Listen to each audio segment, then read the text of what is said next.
প্রথমত আমাদের আইপিএল এ মুস্তাফিজ ইস্যু নিয়ে আমাদের যে একটা অপমানজনক ঘটনা সেখানে ঘটে গেল এবং যে আঘাতটা এসেছে বাংলাদেশের এবং বাংলাদেশি মানুষের আত্মমর্যাদার প্রশ্নে একটা বিশাল আঘাত ছিল যেটা সেটা আমাদের দেশের মানুষ মেনে নেয়নি, আমরাও মেনে নেইনি। তো একজন প্লেয়ারের নিরাপত্তা ইস্যুতে তাদের যে উগ্রবাদী গোষ্ঠীগুলো হুমকি মাথায় রেখে বা মনে নিয়ে আহ, ভারত আমাদের মুস্তাফিজকে খেলতে দেয়নি আইপিএল, এবং যেটা সে নিজেও জানি, তাকে অপশনে তোলা হয়েছে, তারপর সে সেখানে খেলার জন্য ডাক পেয়েছে এবং তাকে বহিষ্কারও করা হয়েছে সেখান থেকে। তো এটা ছিল ইনসাল্টিং এবং সেটার উল্লেখ ছিল একটা প্লেয়ার নিরাপত্তা ইস্যু নিয়ে। তো নিরাপত্তা যখন একজন প্লেয়ারকে দিতে পারে না, তখন আমাদের প্রশ্ন আসছে স্বাভাবিকভাবেই যে আমাদের যে বিশাল কন্টিনজেন্ট যাবে খেলাটা দেখতে, শুধুমাত্র 15 জন প্লেয়ার 25 জন টিম মেম্বার নয়। এখানে বাংলাদেশে অনেক বড় মিডিয়া পার্ট আছে, অনেক বড় দর্শক সার্কেল আছে, অনেক সংগঠক যাবেন, অনেক মানুষজন যাবেন খেলাগুলো দেখতে। তো সেক্ষেত্রে গত কয়েক দিনের বা কয়েক মাসের তাদের যে কর্মকাণ্ড, সেখানে দেখছি বাংলাদেশ সন্দেহে পিটিয়ে তারা লোকাল মানুষকে মেরে ফেলছে এবং বাংলাদেশিদেরকে হেনস্থা করছে। তো এরকম অবস্থায় আমাদের সাংবাদিক বা আমাদের অফিসিয়ালস কিংবা আমাদের দর্শকদের নিরাপত্তার জন্য আমরা বলেছি যে আমরা অবস্থান স্পষ্ট করেছি, নিরাপত্তা ইস্যুতে ভারত যাওয়া আমাদের জন্য ঠিক হবে না। পরবর্তীতে সরকার এটা টেক ওভার করে।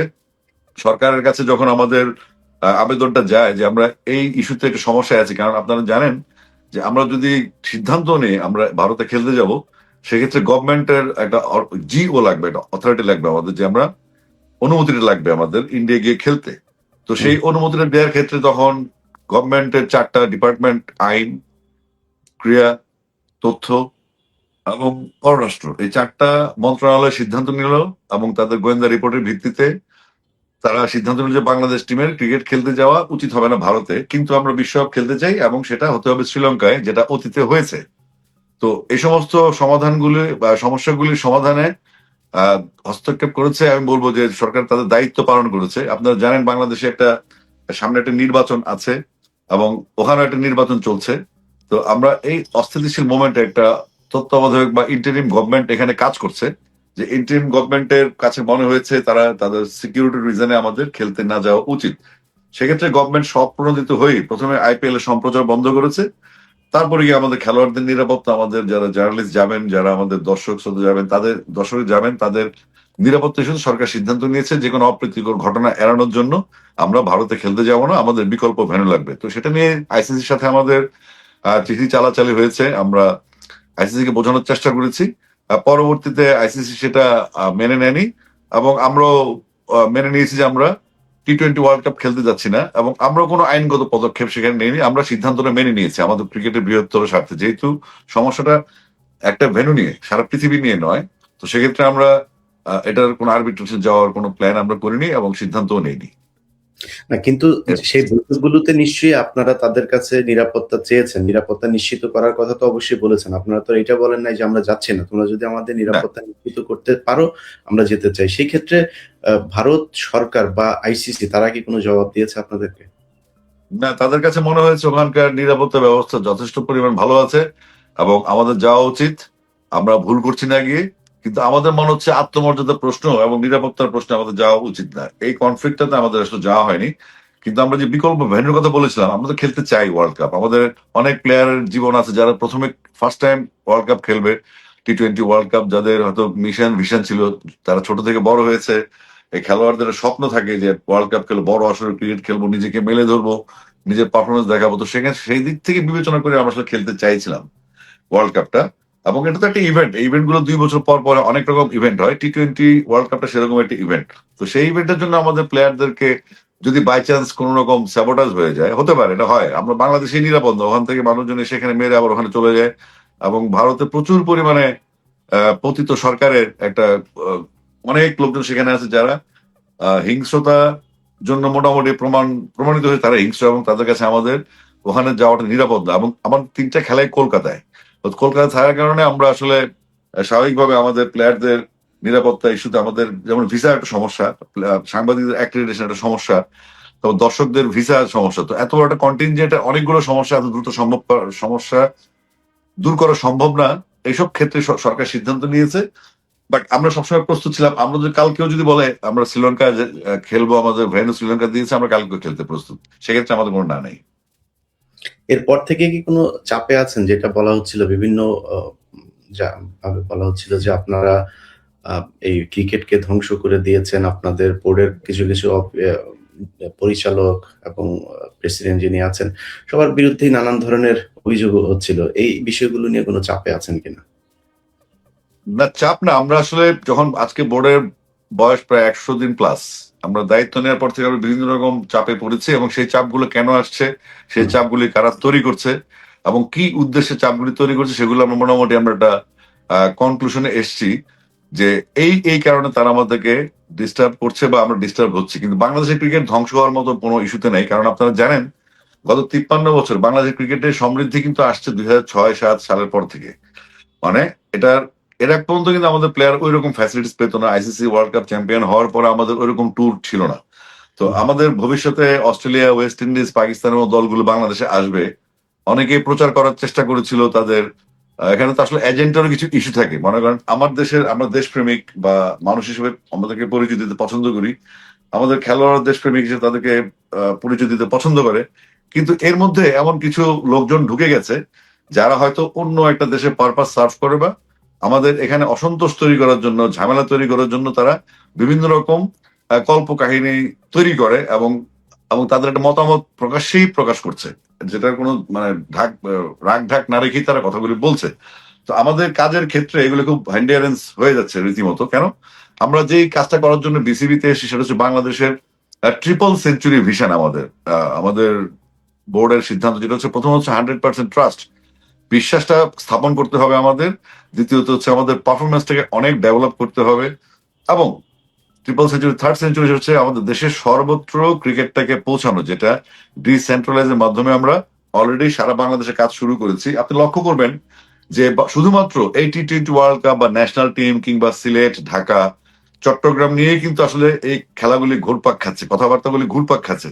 অথচ আমাদের ক্রিকেটের মূল যে ভিত্তি, সেটা হচ্ছে আমাদের আহ, ঢাকা লিগ, জেলা লিগ, এবং আমাদের বিভিন্ন বয়স ভিত্তিক টুর্নামেন্ট, তারপর আমাদের টাইগার ক্রিকেট বা টাইগার ক্রিকেট 20 থেকে 23-এর যে টুর্নামেন্ট গুলি, সেগুলির কোনো ফোকাস কিন্তু আপনারা কোনো পত্রিকায় বা কোনো ম্যাগাজিনে বা কোনো অনলাইন প্ল্যাটফর্মে পাবেন না। তারা শুধুমাত্র ঢাকা স্টেডিয়াম কেন্দ্রিক নিউজ বা বড় বড় ফ্লাড লাইটের ঝলমলে আলো যে আসরগুলি হয়, তো এটা তো আসলে মূল ক্রিকেট না। এই যে এখন বাংলাদেশে চলছে আপনার অনূর্ধ্ব 18 ফাইনাল রাউন্ড কক্সবাজারে, অনূর্ধ্ব 16 ফাইনাল রাউন্ড চলছে, অনূর্ধ্ব 14 জোনাল রাউন্ড চলছে, এবং অচিরে শুরু হচ্ছে অনূর্ধ্ব 12। শুরু হবে মাদ্রাসা ক্রিকেট, শুরু হবে ইংলিশ মিডিয়াম ক্রিকেট, শুরু হবে ছিন্নমূল এবং সুবিধা বঞ্চিত শিশুদেরকে নিয়ে ক্রিকেট, যেটা আমরা চাচ্ছি পুরো ক্রিকেটটাকে আমাদের শিশুদের মধ্যে, আমাদের আপকামিং জেনারেশনের মধ্যে ছড়িয়ে দিতে, যেটার কারণে তাদের মনে একটা ডিসিপ্লিনের জন্ম দিবে। যে ডিসিপ্লিনটা হচ্ছে বেসিক্যালি ক্রিকেটের মূল স্তম্ভ। এই ডিসিপ্লিনটা সে প্লেয়ার হতে পারুক বা না পারুক, একটা ভবিষ্যতে যখন সে দাঁড়াবে, একটা জায়গায় দাঁড়াবে, তখন ডিসিপ্লিনটা তার জীবনে কাজ করবে। যেটা ক্রিকেট খেলা শুধুমাত্র একটা খেলা না, এটার ভিতরে অনেক কিছু আছে যেটা আপনার জীবনকে করতে সুবিধা দিবে। যেমন আমি প্লেয়ার ছিলাম, আমি প্লেয়ার হতে পারিনি, কিন্তু আমি ক্রিকেট মাঠে যে ডিসিপ্লিনটা, সেটা আমার ব্যক্তি জীবনে কাজে লেগেছে। তো আমরা চাচ্ছি যে আমাদের সোসাইটিতে যে কিশোর গ্যাং কালচার কিংবা প্রচুর ড্রাগ এডিক্ট বা 83 লক্ষ ড্রাগ এডিক্ট আমাদের বাংলাদেশে আছে, তো এই জিনিসগুলো থেকে আমাদের নতুন প্রজন্মকে বা তরুণ প্রজন্মকে বের করে নিয়ে আসার টেন্ডেন্সিতে আমাদের এই ক্রিকেট প্রোগ্রামগুলি করা, যেখানে আপনার সারা দেশে খেলাধুলা হবে, বাচ্চারা তাদের গার্ডিয়ান সহ মাঠে যাবে, তারা অন্যান্য পথ যেগুলো ভালো না সেখান থেকে তারা ফেরত আসবে এবং মাঠে মনোযোগ দিবে। আপনি জানেন যে ডিসিপ্লিনটা হচ্ছে ক্রিকেটের মূল ভিত্তি, এবং সেই ডিসিপ্লিনটা দিকে আমরা নজর দিচ্ছি। আর যে বিশ্বাসযোগ্যতা বা প্রবলেম গুলো বলছেন, বাংলাদেশের প্রথম সারির পত্রিকা যেগুলা, মনে করেন দৈনিক প্রথম আলোর পত্রিকা যদি বুলবুল ভাইয়ের কার্টুন নিয়ে, বুলবুল ভাইয়ের কার্টুন তৈরি করে, আমার BCB president Aminul Islam বুলবুলের cartoon তৈরি করে তারা নিউজ ছেপেছে, উনি ওয়ান ওয়ে টিকিট নিয়ে অস্ট্রেলিয়া চলে গেছেন, বাংলাদেশে হায় হায় অবস্থা। ডেইলি সান নামে একটা পত্রিকা আছে, ইংলিশ পত্রিকা, জাতীয় দৈনিক, তারা তো রীতিমতো ডিক্লারেশন দিয়েছে গভীর রাতে আমিনুল ইসলাম বুলবুল ওয়ান ওয়ে টিকিট নিয়ে চলে গেছে। আবার কয়েকদিন আগে দেখলাম আপনার, এটা সব নাম গন্ধহীন চ্যানেল এগুলি, যেগুলো কোনো ভিত্তি আমরা খুঁজে পাই না, সেখানে বলা হচ্ছে আমিনুল ইসলাম বুলবুল বিপিএল এ ম্যাচ গড়া পেটায় জড়িত। তো এই ধরনের ভুয়া নিউজ গুলা বা বিভ্রান্তি তৈরি নিউজ গুলা মানুষের মনে কিন্তু একটা ভাবান্তর সৃষ্টি করে, মানুষের মনে নেগেটিভিটি তৈরি করে। তো আমরা যেটা চাচ্ছি সেটা হচ্ছে ক্রিকেটটাকে এগিয়ে নিতে। কিন্তু ক্রিকেটের আশেপাশে আনুষঙ্গিক যে ডিস্টারবেন্স গুলো আছে সেগুলো আমাদের কাজকে ডিস্টার্ব করছে, ভবিষ্যতে ক্রিকেটকে এগিয়ে নিয়ে যাওয়ার জন্য একটা প্রতিবন্ধকতা সৃষ্টি করছে। এই জন্য আমাদের বিভিন্ন রকম সিদ্ধান্ত নিতে হচ্ছে এবং আমরা এগুলো ফেস করার চেষ্টা করছি। আপনি জানেন আমাদের ক্রিকেটটা যখন আমরা বোর্ডের দায়িত্ব নেওয়ার পর থেকে আমরা গত 17 বছর যে বোর্ডটা চলেছিল সেই বোর্ডের অনেক রকম অনিয়ম, ত্রুটি, দুর্নীতি আমরা আমাদের সামনে আস্তে আস্তে আস্তে আসছে, যেগুলো আমরা আস্তে আস্তে প্রকাশ করবো, সেগুলো ফাইলগুলি আস্তে আস্তে আমাদের কাছে আসছে। তো আমরা বিশ্বাস করি এবং বুঝে গেছি যে গত 17 বছর যে বোর্ডগুলো ছিল সেই বোর্ডের বৈধতা। আচ্ছা ভাই, এটা কি একটু মোটা দাগে কি একটু বলা যায় যে মানে কি কি বিষয়গুলো নিয়ে? আমরা শুনেছি যে আপনাদের এখানে নাকি ডাব কিনতে পাওয়া যায় 18,000 টাকা দিয়ে, তারপরে অনেক কিছু শুনেছি।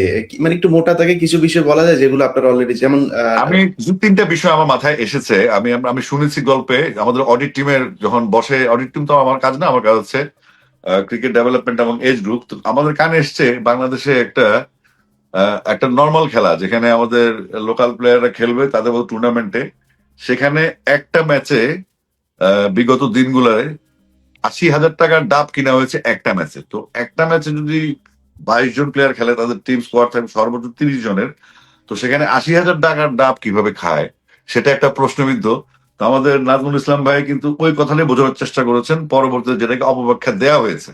তারপরে মনে করেন ছোটখাটো ইস্যুগুলো বলি, যে বড়গুলো যেহেতু অথেন্টিক হতে হবে, দলিল দালিলিক থাকতে হবে।